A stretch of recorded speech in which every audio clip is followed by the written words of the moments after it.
Okay, so today we're diving into discipline. That thing we all kind of struggle with. Yeah. But this book we're looking at, it calls discipline like the unwavering key to success, which is a pretty bold claim. Mm-hmm. They even say that, like, winners don't wait for motivation. They just, like, do it, you know? Right. So is discipline really the secret sauce here?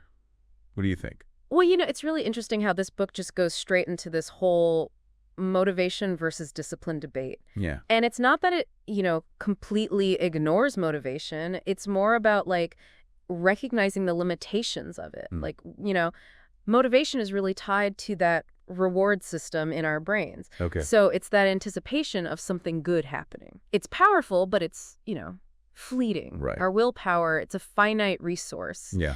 Research actually shows it gets depleted as the day goes on. Yeah, that makes sense. Like, you start the day, you're all motivated, and then by the evening, that discipline to, like, work out or cook a healthy meal is just gone. Exactly. This book, it really seemed to, like, push building discipline as the solution. It even says, build discipline and success will chase you. But, like, what does success even mean here? And is it really that straightforward? That's a really good question. Yeah. The book isn't actually define success directly, so it's kind of open to interpretation. I mean, it could be financial success, it could be personal growth, or maybe just achieving, specific goals that you set for yourself. And to your point, it's probably not as simple as, like, build it and they will come. Right. Building discipline is a process. Yeah. And this book, it kind of hints at it being about taking consistent action, even when, your motivation is low. Okay. So even if I don't feel like working on that project, I should just, like, push through.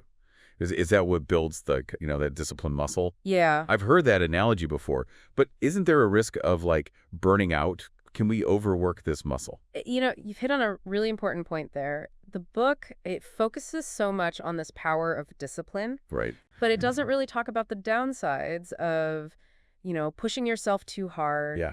Discipline without self-care, that can lead to exhaustion. Yeah. And then that actually makes it harder to make progress. You can imagine, like, an athlete who trains all the time but never rests. Yeah. I mean, eventually they're going to break down. It's about finding that balance, Right. pushing yourself, but also recognizing what you need to, recharge. So discipline isn't just about forcing yourself to do things that you, like, hate.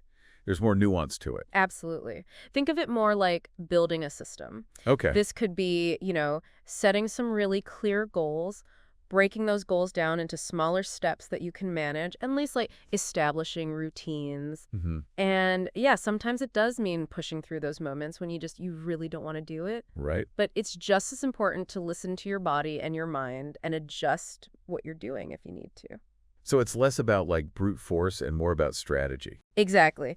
This book, even though it's all about discipline, it might be good if it explored the psychology of how habits form a little bit more. Right. Because small changes that you apply consistently, that's what gets you lasting results. Mm-hmm. And if you can find ways to make the things you're trying to do more enjoyable or, more rewarding, that can actually boost your motivation. Yeah. Which then makes discipline feel, well, less like a struggle. Right. Okay, so if I want to build this discipline muscle, where do I start?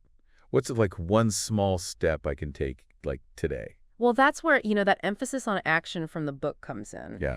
Don't get bogged down, like, trying to plan the perfect routine. Just start with one small thing, something that, you can commit to, like, consistently. Right. It could be super simple, like making your bed every morning, taking a 15-minute walk, Yeah. or even just, like, spending 30 minutes on that project that you've been putting off. Okay. And once you start, like, seeing the positive effects of these small wins, that can actually fuel even more discipline. So it's like a snowball effect. Yeah. Small actions leading to bigger changes. Exactly. The key takeaway here is that discipline, unlike motivation, it's not fleeting. It's consistent. It gives you a consistent path to success, whatever you think success means. Right. It's about making choices, consciously. Yeah. And developing habits that, like, actually match up with your goals. I love that. So for everyone listening, remember, discipline is a skill.